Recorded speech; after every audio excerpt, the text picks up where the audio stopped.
میرے اس افسانے کا عنوان ہے ریموٹ کنٹرول اور پپٹ۔ آج تو انہوں نے حد ہی کر دی۔ سب سے پہلے کی خواہش میں مؤذن کی حی علی الصلاۃ کی پکار پوری ہونے سے پہلے ہی اذان روک کر تازہ ترین سنانا شروع کر دی، کیونکہ وہ سمجھتے ہیں کہ مائکرو چپس کے زمانے میں اول نمبر کی دوڑ جیتنے کے لیے مائکرو ٹائمنگ کی حد تک جاتے ہوئے سیکنڈ بھی بچانے پڑتے ہیں۔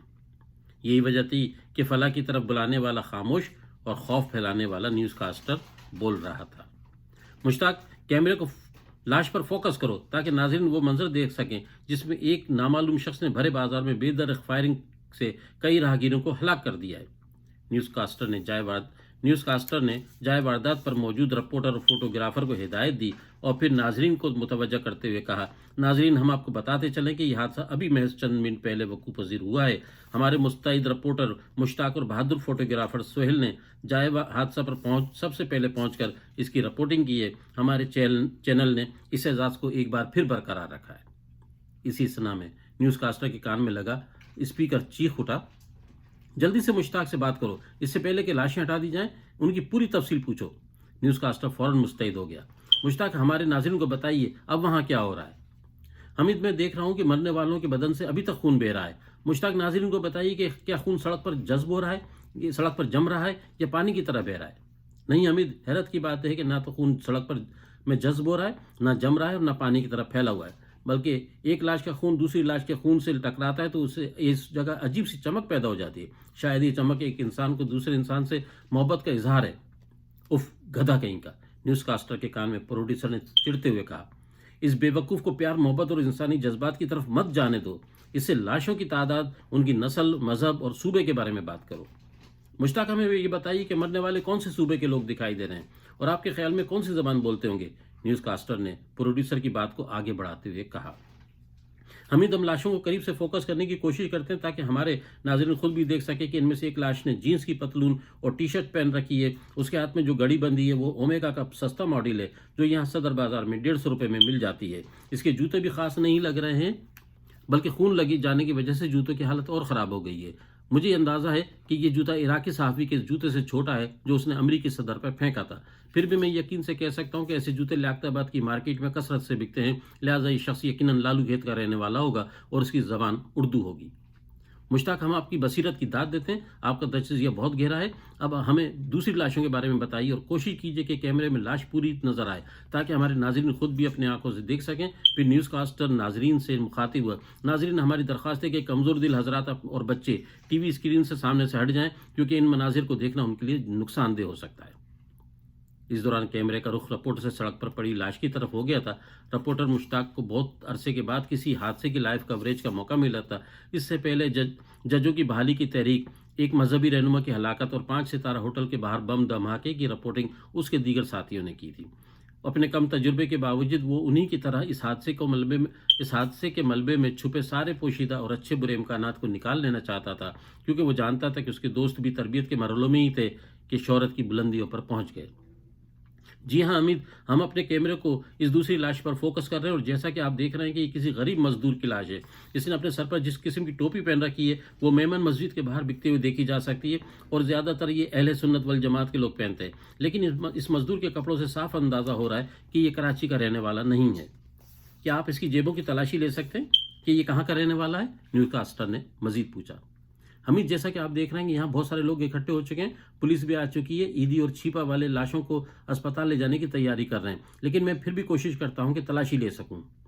ناظرین جب تک مشتاق جیبوں کی تلاشی لے کر بتائیں کہ مرنے والا کہاں کا رہنے والا ہے، کس فرقے کا ہے اور کون سی زبان بولتا ہے، ہم آپ کو یہ بتاتے چلیں کہ ابھی کچھ دیر پہلے شہر کے بہت ہی مصروف اور بھرے بازار میں کسی نامعلوم شخص نے اندھادھند فائرنگ کر کے کئی لوگوں کو ہلاک کر ڈالا ہے۔ پچھلی روایت کو برقرار رکھتے ہوئے ہمارے چینل نے ایک بار پھر بازی جیت لی ہے، سب سے پہلے خبر نشر کرنے کا اعزاز ہمیں حاصل ہو گیا ہے۔ مشتاق سے کہو کہ وہاں جمع ہونے والے لوگوں سے سوال کرے۔ پروڈیوسر نے ایک بار پھر حمید کے کان میں سرگوشی کی تو حمید نے گفتگو کا رخ موڑتے ہوئے مشتاق سے پوچھا، مشتاق یہاں جو اتنے سارے لوگ جمع ہیں کیا آپ ان میں سے کسی چشم دید گواہ کو پتہ لگا سکتے ہیں؟ جی ہاں حمید، میں کوشش کرتا ہوں، یہ کہہ کر رپورٹر لوگوں سے پوچھنے لگا، آپ میں سے کسی نے یہ حادثہ ہوتے ہوئے دیکھا تھا؟ مجمع سے ایک نوجوان نے ہاتھ اٹھایا۔ مشتاق مائک لے کر اس کے قریب گیا۔ جو ہی کیمرے نے نوجوان کو فوکس کیا تو نیوز کاسٹر حمید کی چیخ نکل گئی، سعید تم یہاں کیا کر رہے ہو؟ حمید کو بالکل دھیان نہیں رہا کہ وہ تازہ ترین خبریں لائیو جا رہی ہیں۔ ابھی وہ کچھ اور بولتا ہے کہ اس کے کان میں پروڈیوسر دھاڑا، کنسنٹریٹ کرو سر، وہ میرا چھوٹا بھائی ہے۔ حمید نے پروڈیوسر کی بات سمجھے بغیر بے ساختہ کہا، وہ بے وقوف کیمرے کے سامنے آئی وٹنس بننے کی کوشش کر رہا ہے، اسے معلوم ہی نہیں ہے کہ وہ کیا حماقت کر رہا ہے۔ حمید کا ایک ایک لفظ آن ایئر جا رہا تھا۔ الو کے پٹے خاموش رہو۔ پروڈیوسر اس کے کان میں لگے ہوئے اسپیکر سے کچھ اس طرح دھاڑا جیسے کان کے رستے حلق میں اتر کر اس کی زبان کھینچ لے گا۔ اس نے کنٹرول روم سے حمید کے منہ پر تالا ڈالنے کی کوشش کرتے ہوئے کہا، تم آن ایئر جا رہے ہو۔ حمید یکا یک سہم کر خاموش ہو گیا۔ اس کے چہرے پر اضطراب اور خوف سڑک پر پڑے خون کی طرح کہیں باہم اور کہیں ٹکڑوں میں بٹ کر پھیل گیا تھا۔ رپورٹر مشتاق نے سعید اور چھوٹا بھائی کے الفاظ سننے کے باوجود لائیو کوریج کو خراب ہونے سے بچانے کی کوشش کرتے ہوئے سعید سے سوال کیا، کیا آپ بتانا پسند کریں گے کہ آپ نے کیا دیکھا؟ میں نے دیکھا کہ سڑک کے اس طرف سے سر پر سندھی ٹوپی، پیروں میں پنجابی کھوسے اور بدن پر پٹھانی ویسٹ کوٹ پہنے ہوئے ایک شخص نے ہمارے زمینوں کی جیسی تنگ گلی سے نکل کر ان چاروں آدمیوں کو آٹومیٹک گن سے بھون ڈالا۔ 2 لاشیں اس طرف پڑی ہیں جن میں سے ایک نے اپنی کلائی میں کڑا پہن رکھا ہے جس میں اللہ، محمد، علی، فاطمہ، حسن، حسین کے نام ابھرے ہوئے، لہٰذا آپ بہت آسانی سے یہ تجزیہ کر سکتے ہیں کہ وہ اہل تشیع حضرات میں سے ہوگا۔ اور دوسری، مشتاق آپ ان سے سوال مت کریں۔ حمید نے ایک بار پھر بولنے کی کوشش کی۔ حمید تم خاموش رہو، تم ہمارے چینل کی واٹ لگا دو گے۔ پروڈیوسر حمید کے کان میں دھاڑا۔ حمید کو سمجھ میں نہیں آ رہا تھا کہ اپنے چھوٹے بھائی کو کیمرے کے سامنے بولنے سے کیسے روکے۔ جسمانی اعتبار سے چند کلومیٹر کی دوری کے سبب وہ اسے روکنے کی طاقت نہیں رکھتا تھا، مگر اگر رکھتا تو کچھ کر گزرتا۔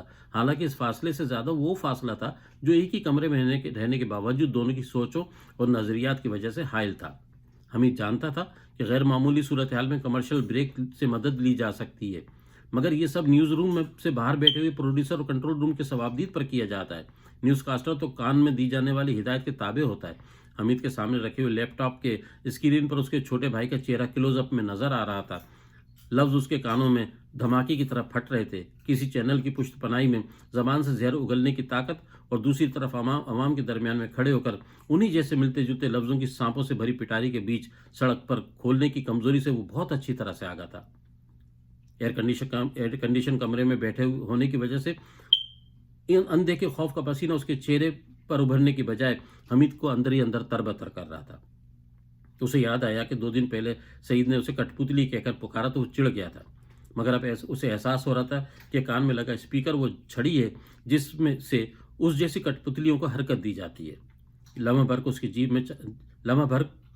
اس کی جی چاہا کہ اسپیکر کو کان سے اس طرح نوچ ڈالے جس طرح کچھ عرصے پہلے اس کی ماں کے کان سے چور نے سونے کی بالی نوچ ڈالی تھی، مگر وہ اس حقیقت سے بھی واقف تھا کہ چینل کی دنیا میں بڑا اینکر بننے کے لیے کان میں لگے اسی اسپیکر کی ہدایت کے تابع رہنا کتنا ضروری ہے۔